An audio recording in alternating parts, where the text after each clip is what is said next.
Peace to the gods. You are a genius, dear listener. I really do dearly hope you know that. But you may ask, what is a genius? Well, it is you. You are genuinely participating in something you find dear and close to your heart.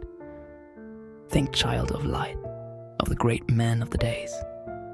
Great men, like great ages, are explosives in which a tremendous force is stored up. Their precondition is always, historically and physiologically, that for a long time much has been gathered, stored up, saved up, and conserved for them. That there has been no explosion for a long time. Child of light, the concept of genius has been revered and contemplated through the ages. To be a genius is not merely to possess unrivaled intellect or exceptional talents. It is an embodiment of divine inspiration and a harmonious connection with the greater cosmos. In the ancient world, particularly in Greek and Roman traditions, a genius was often considered a guiding spirit that inhabited a person, leading them towards genius-like insights and actions. The term genius itself derives from the Latin word genius, meaning the innate spirit that follows each person from birth. The African spiritual traditions often speak of ancestral spirits that guide and inspire the living, imbuing certain individuals with unique gifts and wisdom. From the sacred texts of the Vedas in Hinduism, we learn that true genius is a manifestation of the divine within us. In the Bhagavad Gita, Krishna says, "I am the source of all spiritual and material worlds. Everything emanates from me." Bhagavad Gita 10:8.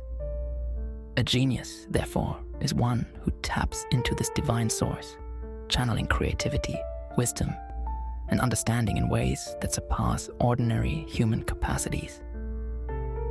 Yahshua, Jesus, demonstrated divine genius through his teachings, miracles, and unparalleled wisdom. His ability to convey deep spiritual truths in parables, to heal the sick, and to challenge the established norms of his time are all manifestations of his divine genius. In the Gospel of John, Yahshua says, "I am the way, and the truth, and the life. No one comes to the Father except through me." John 14:6, emphasizing the profound wisdom and divine connection inherent in his being. In Taoism, the Tao Te Ching teaches that true wisdom and genius come from aligning oneself with the Tao, the ultimate source of all things. Lao Tzu writes, "The Tao that can be told is not the eternal Tao. The name that can be named is not the eternal name." Tao Te Ching 1. A genius, therefore, is someone who flows effortlessly with the natural order of the universe, embodying a deep understanding that transcends conventional knowledge. Take the Cape of Napoleon.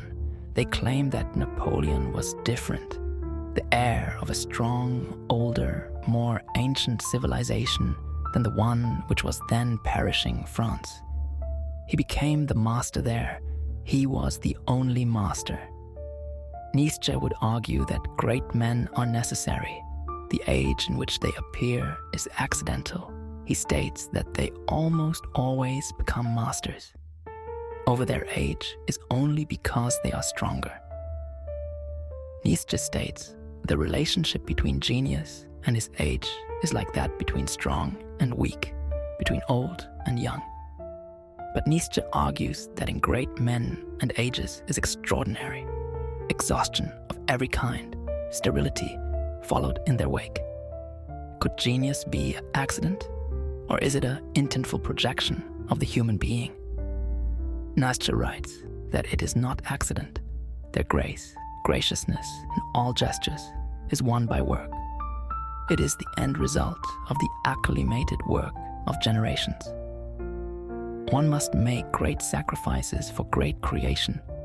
One must have done much and omitted much for its sake.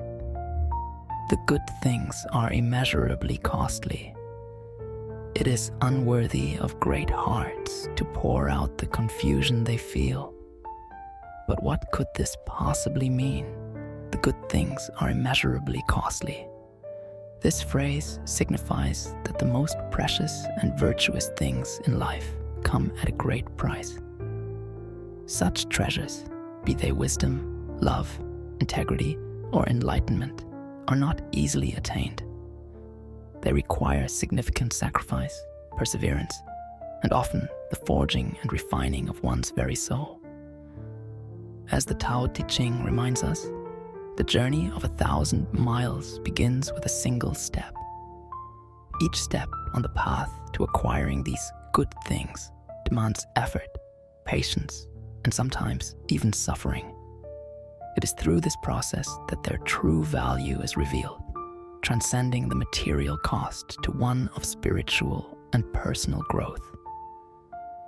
Contemplate also the teachings of the Bhagavad Gita, where Arjuna learns that pursuing one's dharma, or righteous path, often involves challenges and inner conflict.